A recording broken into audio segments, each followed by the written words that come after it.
Welcome everyone to the first info session for our out of 3 for Oxfam Trailwalker. So my name is Kylie, I'm the events assistant here for Oxfam Trailwalker, and we also have Lizzie, who is our events manager. She's on our call. She'll be monitoring all the comments and technology bits for this evening. So this info session is the first of 3. This one is all about training, from expectations to learning how to read a training plan, to learning how to prevent injuries, blisters and fatigue. So it's going to be a jam-packed hour, so sit tight, feel free to take notes, but you don't have to. So firstly, a bit of housekeeping. I do have to note briefly that this session is going to be recorded. So we will be posting it on Facebook and our website later for those who couldn't make it tonight. As we progress through the session, you may need or want to focus your attention to the speaker. So to do this, head to the top right of the screen and turn speaker view on. And lastly, our Q&A will be at the end, so please stay muted until we reach that section. And in the meantime, feel free to pop your training questions into the chat box and we'll get to them at the end. Cool. So firstly, I want to introduce you to our first guest speaker of the evening. So we've teamed up with ultramarathon runner, coach and fitness guru Maree from Go Run Girls to help you and your team achieve your goals and see you across the finish line. So she knows everything about training for long distance runs and walks. So we're very lucky to have her here tonight to spread her knowledge and passion for the sport. And secondly, I want to introduce you to Liam from Bivouac Outdoor. So he's going to be running over 3 key gear tips, including how to look after your feet, the layering system, and walking poles. And finally, I'll just give you a quick run over of what this evening's going to look like for you all. So I'm going to be doing a quick presentation about event training from our perspective from Oxfam New Zealand. We're then going to go into Coach Maree, who she's going to talk about all things training, from reading a training plan to what gear you'll need, and then we'll go to Liam to talk about his 3 key gear tips. We'll then finally go into Q&A and then we'll conclude the session. All right, let's get straight into it. So, firstly, what are you in for? So the first thing is Taranaki's beautiful destination. As you know, 2021 Oxfam Trailwalker will take place in the stunning Taranaki region for the first time. It's your opportunity after the lockdown period to get out, support domestic tourism and experience a brand new trail, exclusive only to Oxfam Trailwalk participants. Secondly, a physical challenge we're up for. So whether it's to get fitter, push yourself out of your comfort zone, or be a great role model for your children, Oxfam Trailwalker is sure to push you to your limits. For an incredibly rewarding experience, you're in for a treat. The third one, bond with your friends and colleagues. So look forward to getting active and making memories with those who are closest with you. Past participants have told us it's a memory they'll reflect back on often and something their friend group will cherish for a lifetime. And then the last thing is you'll make the world a better place. So with the world in its current state, you're all pitching in and lending a helping hand. When you participate in Oxfam Trailwalker, you'll give families living in poverty access to basic water and sanitation while providing a safe environment for them to thrive. All right, what I will cover very quickly. So we're going to go over expectations, so what to expect while training. We're going to cover making a plan and why this is important. Mental and physical well-being and how to look after yourself leading up to the event, and common FAQs that we receive for Oxfam New Zealand. And then we'll go into training resources. So your training guides and where to get support, and your Trailwalker training days. So first up is expectations. First thing is don't be too hard on yourselves. Things will change in your plan and that's absolutely okay. Life can get in the way. Make sure you make the most of it when you can and enjoy the process. Second thing is train together. So by training together, you get a sense of your team's pace instead of just individual pace. So train on different terrains, test food and drink so you find out what works best for you and your team. Test out socks and which ones you prefer and which ones help you stay blister free. And last thing is, it's not a race. So unless you're gunning for a PB and thinking of running it to compete for first place, this event isn't a race, and I can't stress that enough. The point is to work together and finish together.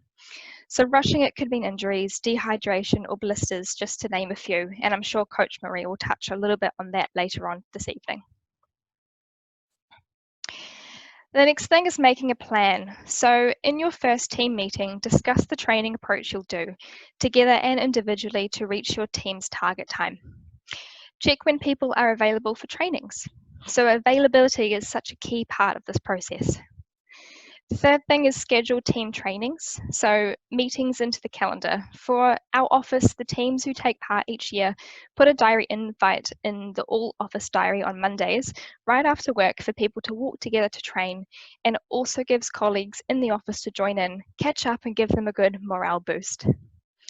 And the last thing is communicate. Talk, and talk some more. Ensure you're being honest with your teammates and keeping up with those team updates.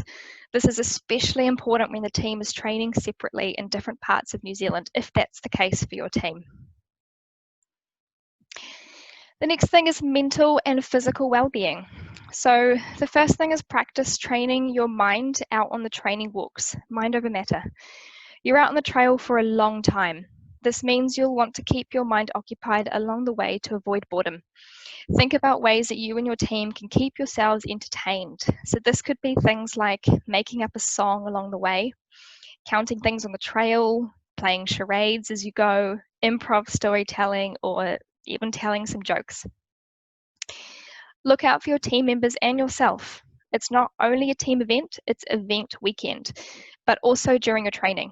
Watch out for your teammates, ask questions, and ensure they are okay. Having something like a monthly catch-up to touch base and talk about training. It's the perfect time to tell each other how you're actually feeling. Walking longer distances each week, honesty is key. And the last thing is don't push it, especially if you're injured. And this one is really important. If something hurts, stop walking. Yes, it's important to push through fatigue and build your endurance while training. However, if something hurts and it's bothering you out on the trail, it's best to stop, rest, and if it persists, to head to a professional to check it out. Next up is FAQs. So we have 3 common questions that we get as Oxfam Trailwalker. The first one is how much training is involved. So we believe anyone with the right training and attitude can complete Oxfam Trailwalker. We've narrowed down to a few key factors to consider when training. So the first thing is physical. Spend time building endurance and strength through a variety of training walks. Second thing is time. Prepare early. You've signed up. The next step is to just get out there and walk. Third thing is attitude. A positive mind frame is key. If what have I signed up for mentality sits in. Fourth thing is support. Surround yourself with a cheer team of walking mates, support crew, friends, family, and people making donations. And lastly, accountability. So commit and shout out to your social media network about your trail walker journey. What are some previous completion times? So more recently, over the last few years, the average time for the 100K is roughly between 24 and 27 hours. And the 50K is 11 to 13 hours. So this is just a rough guideline, and please note, these are not the times that you have to complete your distance in. And the last thing is, I'm nervous I'm not training often enough. We get this comment a lot, and that is not just about how far you walk, it's about how long you can stay on your feet. So the walking is one part, however, standing up on the duration of your chosen distance can often be the most challenging part. So even if you miss some training walks, that's fine. Try and incorporate standing time through your day, such as standing at your desk at work for a couple hours a day. So finally, the second to last slide is training guides. So you'll have access to our training guides based on whether you're a beginner, intermediate, or advanced walker. So those are all featured on our website and are handy to you and your team to use during your journey. You also have access to Oxfam Trailwalker New Zealand community Facebook page to chat to other teams about their preparation and what others recommend. And lastly, we stay active on the page, but your fellow trail walkers run the show. So there's nothing like receiving training and event weekend tips from past and present participants. It's also a brilliant place to meet new teams, create a connection, and then meet on the day. And then lastly, we have our training days. So our training days are a fantastic way to keep the momentum going and an opportunity to meet others taking part in this life-changing journey as well. So we design training trails that cover up to 20 Ks and offer a return route option. So these are free training days organised by us to give you an opportunity to bond with your team and your support crew as you prepare for the epic weekend. So you can even invite additional friends and families to come along with you if you wish. So the training days this year we have on the 28th of November is in Taranaki.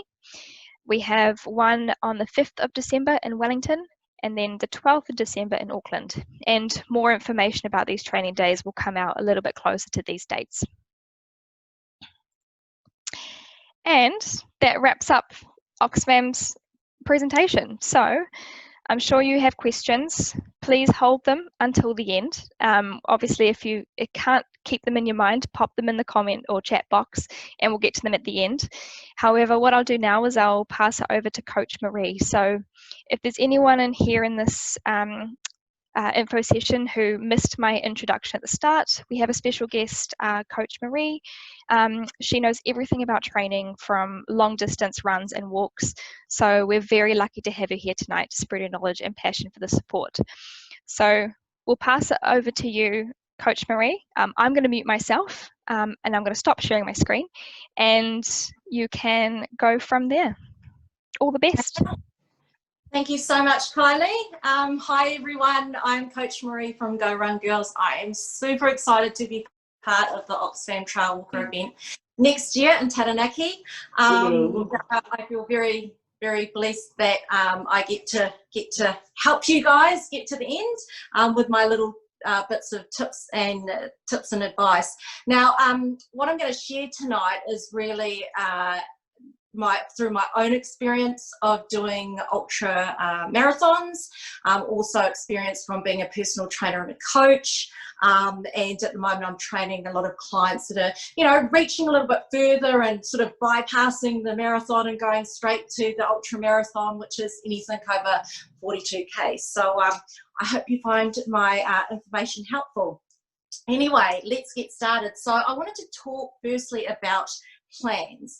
Now, as Kylie said, you can get plans on the website, so go and have a look at them. They range for the 50K and 100K, and they also have time-specific goals. So if you are looking at doing the event in a specific time, then they have perfect plans for that. And also I saw they have a template, so you can actually print off that template and fill in your own little plan there. If you want to know a little bit more about a personalised training plan, then I do them, so get in touch with me through my links. Okay, so you've got your plan, you want to print it off, and the biggest piece of advice to hold you accountable is to print that thing off. Print it off, stick it on the fridge, put it somewhere in your house where it will motivate and remind you to get out there and do the training sessions. Really important. And then of course you want to, once you've got that plan up, you want to think about aligning your plan with your weekly schedule, with your lifestyle. Through training many people over many years, it's not so much the training that's the issue, okay? It's the person's lifestyle, it's your week, it's everything else that you've got going for you. So your job, your kids, the sports that you've got to take the kids to, everything else. So you don't want to be layering a plan on top of your normal week, okay, because it's just not going to work. You need to make space in your week, in your lifestyle, for the training to slot in so that it's going to happen, because we want to stay on plan, right? Okay, so I'm going to talk a little bit more about the mental side of your plan. Now, you may be looking at your plan, or you haven't downloaded it yet, but when you look at it, just don't be too hard on yourself.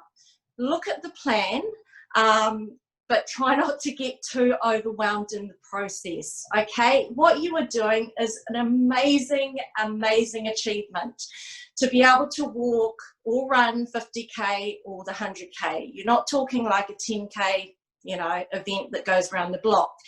It's a big commitment, absolutely. You need to get the training done right on, but you need to start in a really kind place to yourself. And that brings me to, you know, one of my other pieces of advice is to start where you are at now. So don't think, oh, you know, years ago I could have done this easily, you know, when I was training 5 times a week, or maybe you've never done an event. So you need to start where you're at now in order for it to be realistic, for your plan to be realistic and get you to that goal that you're training for. So you have got 6.5 months, I think, to train for the event, which is a good amount of time, especially if you're coming into it as a newbie. That's a good amount of time, and the fact that you're walking really helps because we walk every day. You can get those extra training sessions, like Kylie said. You can get those extra training sessions, those times out on your legs, just by doing your everyday activity. Okay, now what I want you to think about when you look at your plan is that think about your personal circumstance. So we're talking your past injuries that you may have had, what implications they may have going forward, your current fitness level. That's a biggie. So you know, the distances you're doing, yes, they are massive, but where do you sit right now? Like, when's the last time you did a 5K and how did that feel? So really do some soul searching, ask yourself some questions before you get into your training plan. What areas do you need to work on? Have people heard of stretching? I know a lot of runners and walkers are not good at that. So maybe this is a time to set yourself up really well and Google some stretching videos and routines. So you want some dynamic stretches for the start before you go out there and do your walk or your run. Dynamic stretches are ones where you're moving the body while gently lengthening out the muscles. And then post your session, after your walking session, you want to be doing your static stretching, warming down slowly, all those good habits you want to get into. Okay, so strength work. Do you do strength work? Do you know what it is? Time to ask the question. Kylie mentioned it. You know, that's one thing I see often is that people will not do the strength work. They'll mark off their 4 to 5 days of training in their week, but they won't have the strength in there. You have to have a strong core in order for you to go on and do this event and finish well. So you're talking strong glutes, building your core, strong upper body, because you're going to be in that running motion, using your upper body for a very long time. So building your back muscles, your glutes. If you've got strong glutes, it's going to help you walking up the hills. I'm sure we'll have some in there. And also just help to push the body forward when you're fatiguing. So strength work is key. I'd love to go over it more. I could talk for ages, but Kylie will tell me off. I've only got 15 minutes. Yes, so where am I up to? Strength work. Yes, and what is happening in your week? What commitments do you need to move in order for you to execute this training? Okay, just a few questions that you need to ask yourself before you start making your plan. Remember, it all starts at home. You need to clear some space in your home schedule for the training to work. Okay, some key points for reading your plan. So the plan's on the website, and say you use a plan maybe from another website, they're very much generic plans. So you have to remember that those plans are designed for a broad audience. So they're not always going to suit you and your circumstance. So just some things to think about, and maybe, yeah, you can adjust your plan to suit. Now, one thing, I know Kylie touched on it, which is really awesome, is if you miss a day of training, don't worry about it. It's not worth stressing about. You've got a long time in training before the event. So 1 or 2 sessions missed in a week is not really going to matter.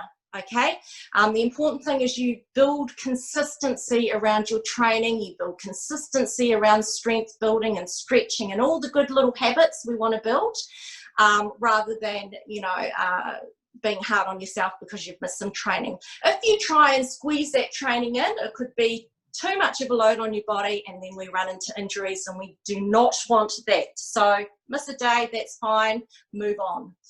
Next one, if you feel injured, or if you get an injury, or if you get niggles. Now I'm talking specifically about the niggles. If you get them for more than 2 to 3 sessions out there, I would suggest that you go and get seen by a professional. It's better to get seen now before you start to do the bigger case. So the earlier you can address issues, the better. Okay, cannot stress that enough. It's just like everything else, like your strength building and your stretching. Start from the start, and yeah, be smart about it. Make it a habit. So same goes with niggles. Address them. Introducing some stretching to your week. I just touched on that. And strengthening. Have little rewards. So you're doing this amazing event. It's such a big goal, and not a lot of people in the world have done a 50K or 100K, okay? So you've got to enjoy the journey, not just the destination at the end. So make yourself little goals. So it might be on a weekly basis. You join with your friends or the group that you're doing with, and you go out and have a coffee, or whatever floats your boat, whatever ignites your fire to get out there and execute your training during the week. Whatever it is, we need to acknowledge the wins that we have along the way. And if that means, you know, purchasing something special, maybe it's a piece of running gear, then go for it. Okay, what am I on to now? So social media and running groups, they are gold. So make sure you join some of them to get motivated. I know Oxfam Trailwalker have a group there. So get in there and start connecting with other people that are into the same event, and get motivated and inspired by each other. And you're probably motivating someone else by doing it. Enter local events when you can, you know, depending on what level you're in. Events are a great way and a great opportunity for you to trial out your gear, your nutrition, and just to get that event buzz going for you. So if you can, enter 1 or 2 events before March. And then, yeah, another big piece of advice, train on all terrain. So that's trail, that's gravel, that's road, hills are fantastic. Get some hill sessions in there to build up your glute strength, and also train at night. So obviously safety first, but if you can, go out with your team and do a couple of sessions at night, because you may be, of course, walking at night, especially if you're doing the 100K. Okay, so those are my details and my tips on the plan. And yeah, I could talk forever about this, but I was just trying to get the specific points. I better move on. Gear. Okay, so apart from compulsory gear, which I'm sure that the Trailwalker site will require, you guys will have to have certain gear. It's really important you practice with all of it. And I've got a list of things that may be on the list, on the compulsory list, but also from experience what has helped. Okay, so remember, practice, practice, practice. So first thing, good running shoes. I cannot stress this enough. This is where you start. It's what's on your feet. So road shoes are completely different to trail shoes, because you'll have more of a tread, so you're not sliding all over the place when you're on the trails or the gravel. So go and invest in some. Please go and get fitted for shoes. Another thing I'm really big on, because when you go to shoe site, shoe clinic, you know, all the specialized store, I know that it's a little bit more of an investment, but they actually look at your gait. So they'll look at your walking style or your running style and give you the shoe that supports you. Plus, you can tell them about any niggles that you've got, any issues, and they will get you into the right shoe for you. So try and get fitted at an actual store. Okay, good head torch, really important, especially with your training at night. Make sure you've got one, and you know, my advice too, when you're doing a night run, have spare batteries. Lesson I learned. A hydration pack, so that's the vest that you put on. and it holds your bottles of water, it will hold your nutrition, your compulsory gear, your first aid kit, and all the stuff that you need. Okay, so look at investing in one of them. They are gold, and you're probably going to need it anyway for the distance that you're doing. Okay, warm clothing, of course, merino is a really good option. It dries quick and it keeps you really warm. Invest in a seam-sealed jacket, okay? Another big investment, but these will keep all the water out if it rains. It can take a lot of water, plus, you know, in emergencies, if you're stuck out there for longer, it's going to really keep you warm. First aid kits, poles, obviously Liam's going to talk to you about poles, bags to store stuff. So many bags you need, but think about rubbish and where you're going to put your rubbish, so have a bag for that. Your cell phone. Oh yes, and one thing I want to talk about is the horrible things that happen when you run. For long distance running and walking is, you know, chafing. So if you've got dampness somewhere, that's not good. You may get chafing. So look into your anti-chafing products. So Run Guard is a good one, which Outwear, who is a sponsor, I believe, and he's got an intro deal on Run Guard. We have used it before, it's amazing. But otherwise you can use Vaseline, some baby powder, and there's specialised products out there, so you don't have to suffer. Nowadays there are lots of options. Chafing under the arms, the inner thighs, for women between the breasts, men get it on the nipples, and of course your butt cheeks. Very sore place, but I have to bring it up because you'll know what I mean when you get chafing. Also electrolyte powders and drinks. So you're going to be out there for hours on end, you're losing sodium, you're losing salt. You want to be able to replenish your stores to keep you at a nice level, to keep moving forward. So that's where, you know, you have to do a bit of homework and look on the website for nutrition and hydration products out there. Gloves, make sure you've got some good gloves, and, you know, just practice. I'm running through as fast as I can. Okay, and I have some advice here from one of my clients who has done Oxfam Trailwalker for 2 years in a row. So Janine sent me these ideas from her personal experience doing the event. So she advised a basin for washing your feet. Okay, so if you're out there for a long time, you're going to get sweaty feet, you might get blisters, they're going to get dirty, all that horrible stuff. So I think it's a great idea. Take it, have your support person bring a basin to wash your feet, and then a towel to make sure that they're dry.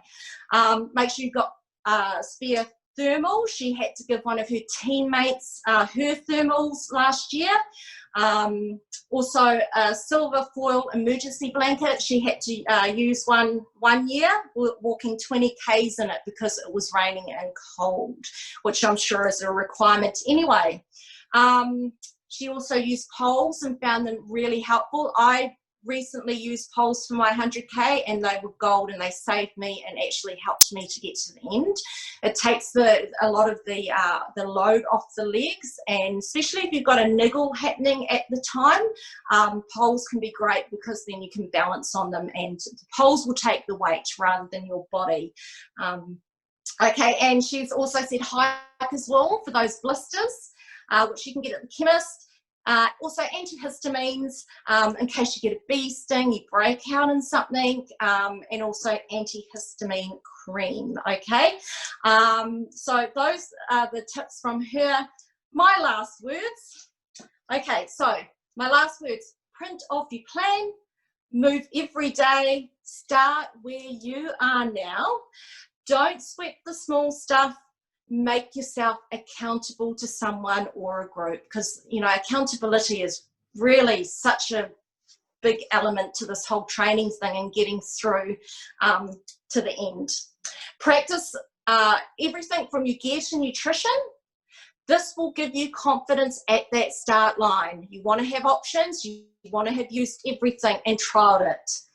And then lastly, when the times get tough, because, you know, you're going to get lots of hard days where you cannot be bothered going out for training. think about your why. Why are you doing this event? Why have you signed up? Of course, it's because you're awesome and you're doing it for charity, this awesome charity. But dig a little bit deeper and think about, you know, why you've done. Is it for your mental health? Is it for your fitness? Is it because you want to be a good role model, as Kylie said, or just an awesome personal goal? You know, so yeah, just take yourself back and think of the whys, and then that will help you get out the door and actually go and train. So that's it from me, losing my voice a little bit. I look forward to, you know, meeting some of you at the training days and also answering some questions later on in the chat. Thank you, Kylie. You're very welcome, Maree. That was really, really informative. I think even I learned some things from your spiel, so thank you. There have been a couple of questions come through in the chat, so we'll touch on them at the end, and I'll call you if we need you to answer those. So we'll move on to Liam. So just if anyone has come into the chat since we started, we also have a special guest, Liam from Bivouac Outdoor. And that segues really nicely because a lot of the equipment that Coach Maree touched on just before can be purchased at Bivouac Outdoor, which is fantastic. And even better, if you purchase something from Bivouac Outdoor, 15% of those of that purchase gets credited to your team's fundraising page. So there's a little bit of a fundraising initiative there as well. So from here, I'll let Liam take it away. I'll mute myself again. He's going to touch on 3 key points around how to look after your feet, the layering system, and the walking poles. Awesome. Thanks, Take it Kylie. away.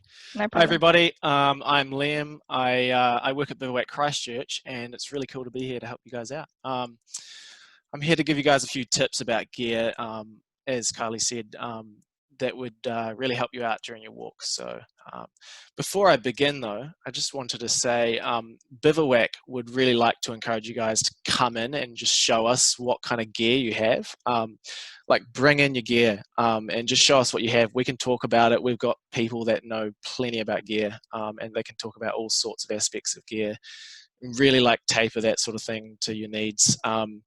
So yeah, even bring in the list, show us what you're missing on the list, maybe bring in a list of what you need, that kind of thing. They'll really help you guys out. We're just here to help you guys out as well. So that's the main thing. So yeah, the first thing we're going to talk about is feet, and why are feet so important. So your feet will get you to the finish line. Without your feet, you're not going to make it very far. Your feet can make or break your walk, pretty much. If you're getting blisters during your walk, that's going to be a big deal breaker. Like, it's going to hassle you the whole way. So you want to make sure you're looking after your feet. How can you look after your feet? Well, first of all, good, comfortable shoes. And we're not talking, you know, brand new shoes. We're talking shoes that you've tried and tested, you know, something that you've worn before, you've worn in on the trail. You don't want to be wearing shoes you haven't worn in. You want to be wearing shoes that like you've been training in. You know, get some shoes before you start training, and start training in those shoes. See if those shoes work for you. Do they give you blisters? No, great, then that's going to work for you. And yeah, find something with some decent tread, kind of like what Maree was saying. You don't want to be running around in your road runners. Like, I've been there before, and it's a good way to get sore arms because you're always putting your arm behind you when you fall over, and it's really easy to fall over on some of the steep terrain going downhill. It's really easy to fall onto your back and hurt yourself. So make sure you got some decent tread on your shoes. Yeah, thanks to Maree for pointing that out. Yeah, so get yourself a decent pair of shoes. Make sure they're tested. Come and show us what shoes you've got if you like. We can have a look and see how appropriate they are. Like, sometimes, you know, your trusty worn out trail runners might be okay, as long as they're still in a good enough condition to rock around through the course, through the entire 50 to 100 Ks with. One thing I would caution against is don't come into the bivouac a week or a day before the walk. Stock levels may not be perfect at that time, so you might be lucky to get what you're looking for. And yeah, certainly there'll be a few people rocking in at around that time, I'm sure. And so yeah, you'll be lucky to get some stock, and you won't have that time period to test your gear either. So yeah, the best footwear is the footwear that works best for you. So grip, comfy, stability, that kind of thing. The next thing is socks. Take a spare pair of socks, like Maree said. Don't be running around with one pair of socks for 24 hours. They're going to get pretty gritty. They're going to possibly get wet, and they're not going to do your feet very well at all. Wool socks are great. They don't smell very bad. They tend to smell quite good after, a 12-hour walk. They're not too bad, surprisingly. They can be quite warm as well, depending on what kind of person you are, how cold your feet tend to get. The other type of sock you can get is a synthetic type of sock. They tend to perform a little bit better in terms of wicking moisture and drying a little bit quicker. But they do tend to smell quite bad. So yeah, that's the downside to that. We have brands in Bivouac like Icebreaker does really fantastic wool socks, merino wool socks. And brands like Lorpin and Thorlo do quite good synthetic socks as well, so you can go and have a look at those. Try to avoid wearing things like cotton. Cotton is, yeah, it just holds the moisture. It's usually not very comfortable over long periods of time and things like that. It doesn't perform very well in terms of materials. So yeah, bring an extra pair of socks. You want to be able to chuck on another pair of socks, when you stop halfway through, and get a whole, dry pair, no grit and things inside them. It's going to help reduce blisters. It feels great when you put on a new pair of socks, even after walking, 12 hours or however many hours you wait before putting them on. It feels fantastic when you put on a new pair of socks. It feels like starting brand new. And also, like Maree was saying, towel your feet off. Bring a small towel. Clean them before you change into new socks. The towel thing is great. If you've ever tried to brush things off your feet with your hands, it sucks. It doesn't work that good. So bring a little towel. And like Maree was saying as well, if you can get your support person to bring some water or like a little foot bath, that's going to make all the difference. It's going to change the game. So yeah, fantastic. What else have we got here? Yeah, stops blisters as well. That's a good point. So the next thing on the list is layering system. So some of you guys may or may not be familiar with the layering system, but this is like a key point, and Maree touched a little bit on this too, is you want to be bringing lots and lots of little layers, and you don't want to be bringing one big warm layer. So the layering system, the way it works is you have essentially three main categories. You've got your base layer, which is your temperature regulation. That keeps the sun off, it breathes really well, wicks moisture. It can keep you a little bit warmer if it's a cooler day, without having to put too many layers on. And some great examples of these is like Icebreaker has some really good wool layers. Again, doesn't smell bad, and it tends to do a decent job of wicking moisture off you. And then there's also the synthetic types as well, like Polytech or polyprops are great. They tend to dry a bit faster. They disperse moisture better. They can smell terrible. So if you're someone that's conscious about that, then maybe head in the direction of wool. And if you don't really mind what people think of how you smell, then stick with the synthetic blends. They perform really well. Polyester blends are fantastic. Bivouac does some really good polyester blends in outdoor research. They do what's called the Eco tees or the Eco long sleeves, and they have hoodie versions of those as well. Things like that. They're 100% polyester. They're really thin. They keep the sun off really well because they have like a UV layer. So you can perform really well in those. You can be really active in those. They'll dry you off faster, take the sweat off your body quicker, and things like that. So then you've got your mid layer. Your mid layer is your insulating layer. So when it starts to get dark and a little bit cold, you're going to want to put an extra layer on. Really good examples of these is a grid fleece. Grid fleeces is basically a polar fleece that has grid lines in it, and it helps to breathe more. It tends to wick the moisture off a little better as well. So you're going to be moving a lot. You're going to want a lot of moisture being wicked off all the time. You don't want that moisture to build up. When you wear things like cotton, the moisture tends to just stay on your body the entire time, and that can be a little bit dangerous too, like especially when it gets really cold at night. If you've sweated up a storm during the day, the sun goes down, the weather starts to get a bit colder, and you've still got this cotton on, that moisture is going to cool down really fast, and your body's going to struggle a lot to heat that water up. So having layers that wick moisture and that dry really quickly is really important. So yeah, again, breathability. Grid fleeces are fantastic for breathability. Yeah, the next thing is your shell layer. So the shell layer is usually your weatherproof layer. It's got to be windproof. It's got to be seam sealed and waterproof, like Maree was saying. And it's got to be lightweight. You don't want to be carrying around a big heavy jacket like a ski jacket or something. Don't think that you can bring your ski jacket with you on a 50 to 100 kilometer walk. That thing's going to heat you the heck up, and you're never going to get rid of the moisture. It's going to stay stuck inside that jacket. As soon as you take that jacket off, you're then freezing cold. You have no temperature regulation. So you can kind of see how this layering system is working. It's lots of little layers that help you to regulate your temperature rather than be, too hot, too cold all the time. So yeah, you want it to be lightweight. There's quite a lot of options for this. There's some more affordable options, like the Outdoor Research has, again, they've got a jacket called the Helium jacket, which is made of Pertex.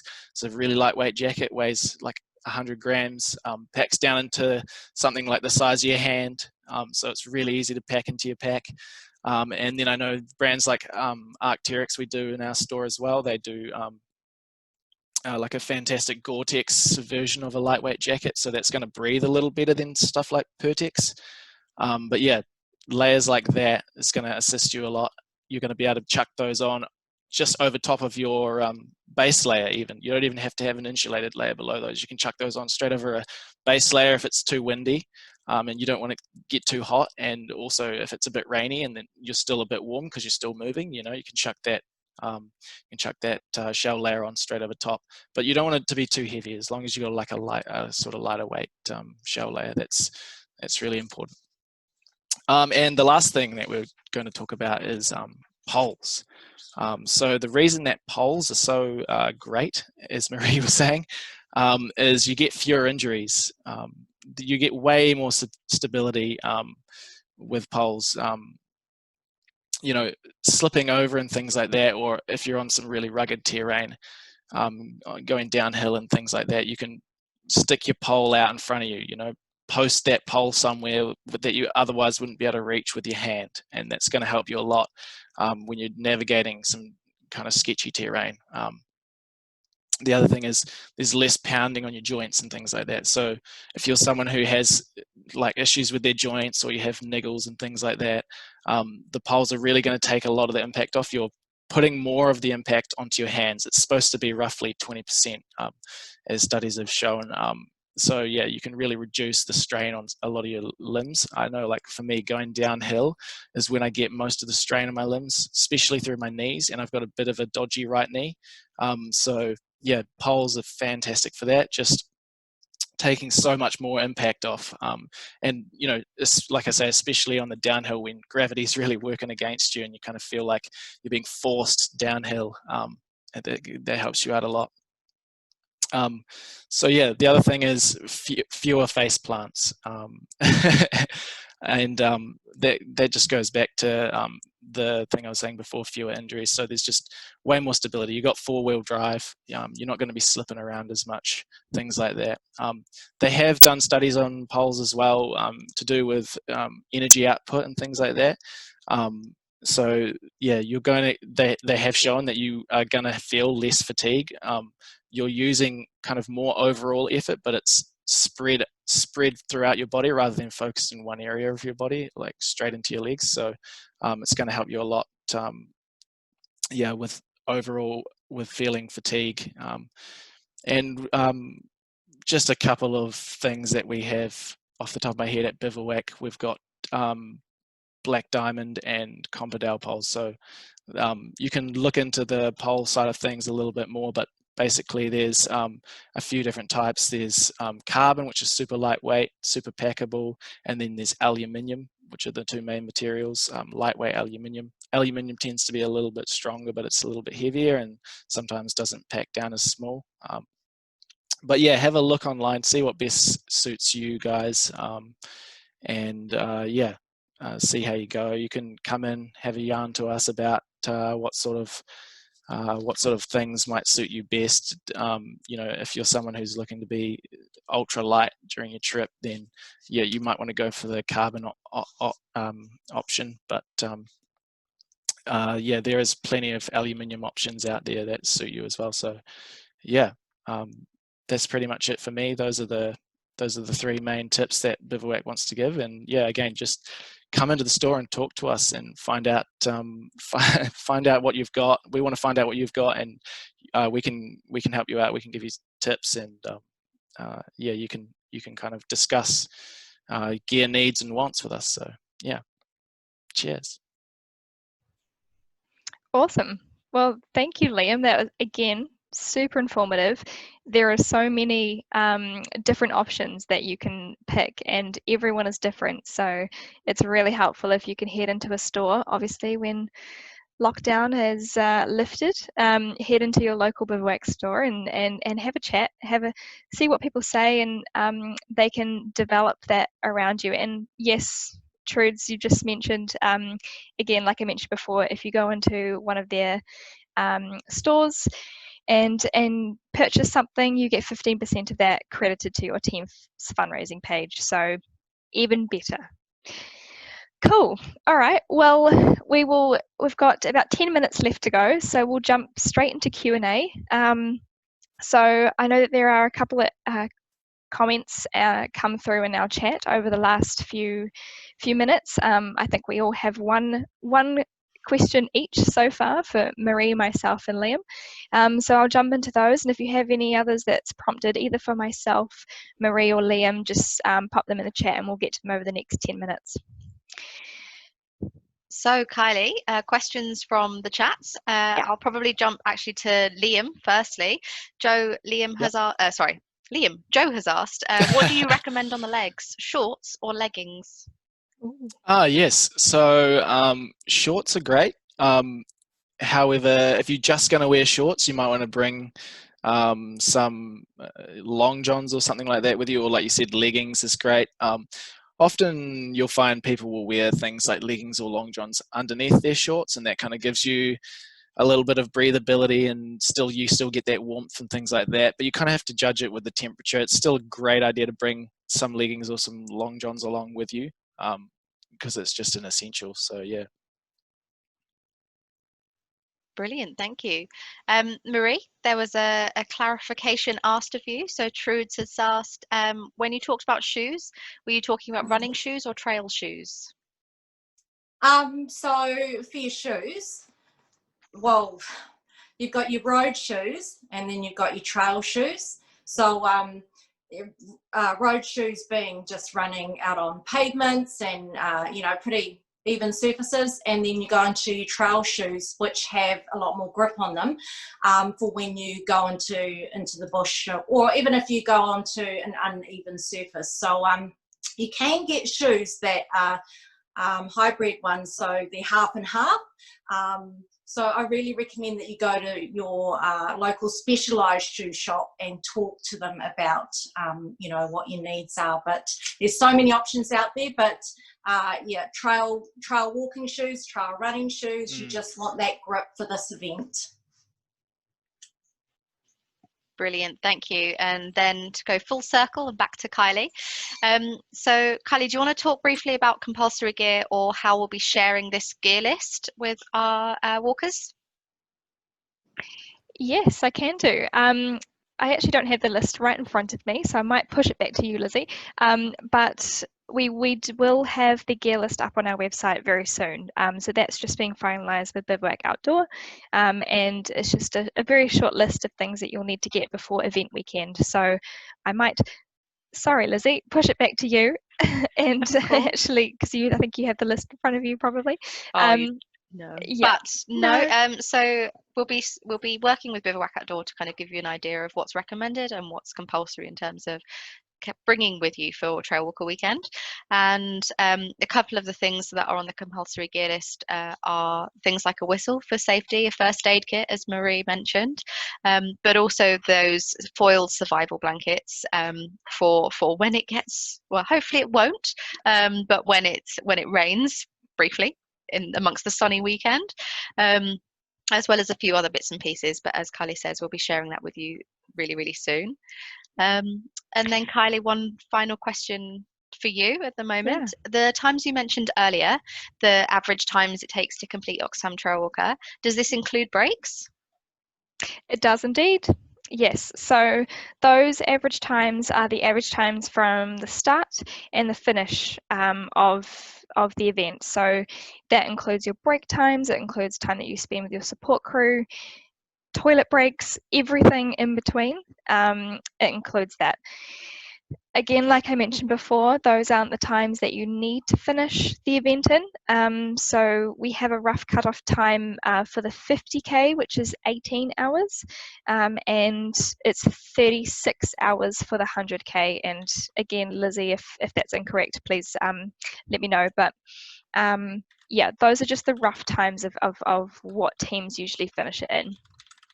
And I'll just do a full circle back around because I've got the compulsory items in front of me for things that you need to carry on the trail.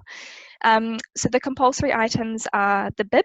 So you must have your bib, and you'll get given this in your registration. And again, we'll touch on this a little bit in the next session, which I'll mention at the end. But your bib on the front of your body, your walker directions, your first aid kit, survival blankets, 2 mobile phones, so preferably 2 different networks, depending on where you are in the trail, reflective clothing, a whistle, and obviously water or some sort of hydration that fits you and your body. So yeah, there we go. I hope that answers people's questions. Brilliant, thank you, Kylie. Truth has asked a question of how often are the checkpoints? And I know it's not something you can answer just yet because the trail is being developed, but are you able to give any more insight as to kind of what participants could expect? Yeah, absolutely. So like Lizzie said, we're still building the trail, and that will be released around October time. However, from last year and previous years, usually checkpoints are between 7 and 12 kilometres. So they do vary, and that's just simply based around logistics, where it's safe for support crew to park, positioning, just a whole lot of different factors. So unfortunately, I can't tell you just yet how far those checkpoints will be, but they're roughly between 7 and 12 kilometres. So yeah. If you're doing the 50K, there's often about 3 or 4 checkpoints, whereas 100K, I think last year we had about 7 or 8 checkpoints. So they double, obviously, with the bigger distance that you're completing. Brilliant, thank you. Are there many toilets on the course? Good question. So again, trail haven't been built, so we don't know quite yet where exactly the toilets will be. However, at every checkpoint we have portaloos, so there's that option at every checkpoint, and so you know they're coming up, so you could be prepared.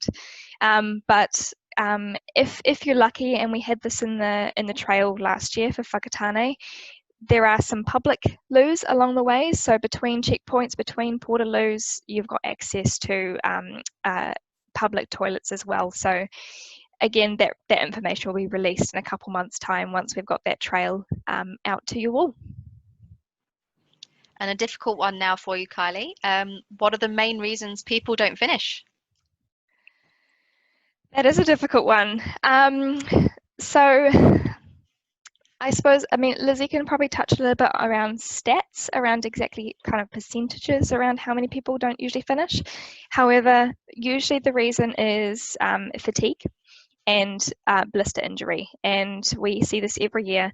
Blister prevention is key. We cannot stress this enough, and I know that Maree and Liam have touched on this. Blisters are a killer, and they will take you down if you're not prepared. So do whatever you can for blisters. Usually it's just fatigue. Sometimes it's injury. Sometimes it's soreness in the muscles. But overall, usually the issues are little things like that, and that just comes from either not being prepared with the equipment that you need for your body and knowing what you need, because obviously everyone is different. Some people might use hiker's wool, other people might use plasters, some people may not need to use anything at all, whereas someone else might need to use 6 or 7 different pairs of socks through the event weekend. So it's just knowing roughly what your body is like, and adapting to that through your training schedule. And this is why we're holding our info sessions, so you can be prepared for anything that happens from now on, really. I hope that answers your question.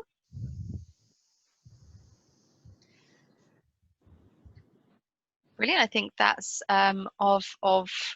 of the group chat. There are a few, just 2 more that's come up through. Maree, maybe you may be able to answer this one. Are hiking boots appropriate? I think pretty much what Liam said about the whole shoe thing. If it's something that works for you and you've trained in them before, then absolutely. But keep the option open to also not only use your boots, but also to use some walking shoes, some trail walking shoes, because you want to have options. You might get further into your training, when you're doing the bigger Ks where your boots are just a little bit too heavy for you. You might get injury from the weight of them, that kind of thing. So what do you think, Liam? Yeah, I think you're spot on.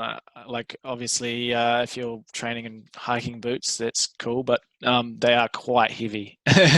And, over 50 to 100 Ks in one go, that's going to make it a lot harder than something that's a little bit lighter weight. So, yeah, you could look into getting some walking shoes or trail shoes instead, and just see how that goes. If there's any consultation to anyone, when I first started working for Oxfam New Zealand, the first week that I started, I walked our last trail with Lizzie and the team, and it was the first time that I'd worn hiking boots for about 3 years, and I walked about 70k that week, and I came back to the office the next Monday with heaps of blisters. So practice, know what your body is good for, because I didn't. In terms of questions, I think that's it, Kylie, from the chat box. Fantastic. Awesome. All right. Well, it's 7 p.m. I will just share my screen quickly. So I guess we'll just wrap it up here. Obviously, the questions don't stop. They continue to come, and we're absolutely happy to answer any questions further from this info session. But before we wrap up, I just want to say a quick thanks to our sponsors. So our new Plymouth District Council, Venture Taranaki, Outwear, Tonkin and Taylor, and of course Coach Maree from Go Run Girls, and Liam from Bivouac Outdoor, who both joined us tonight, which huge thank you to you both. You've provided some really informative pieces of information, and I'm sure that people in this call would have received some really interesting facts, so thank you very much for joining us. Before I sign off, I'd just like to bring your attention to tomorrow, which is actually World Humanitarian Day. So we'll be bringing you stories from crisis situations around the world where New Zealanders have been working and local communities have been mobilising to respond to disasters and protracted crises in Lebanon, Syria, Sudan and Bangladesh. So each year, World Humanitarian Day is actually marked to pay tribute to aid workers who risk their lives in humanitarian service and to rally support for people affected by crises around the world. So tomorrow, our humanitarian team will be taking a webinar for a little bit more information about this and what this means for Oxfam New Zealand. And to find out a little bit more about this campaign, feel free to go over and visit their website on bighearts.org.nz. And that's it. So again, thanks so much, Coach Maree and Liam from Go Run Girls and Bivouac Outdoor for joining us. And obviously, if you have any further questions, feel free to send us an email to info.trailwalker@oxfam.org.nz, or if you specifically want to contact Coach Maree or Liam from Bivouac Outdoor, we will be posting this Zoom call out on our website and Facebook page tomorrow, and we'll include contact details and their websites there, so you can contact them directly if you wish.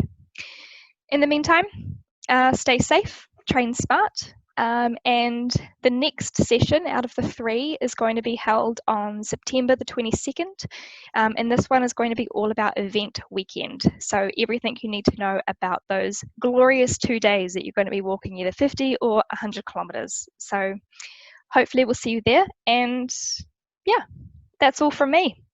Thanks so much for joining us, guys, and we'll see you next time.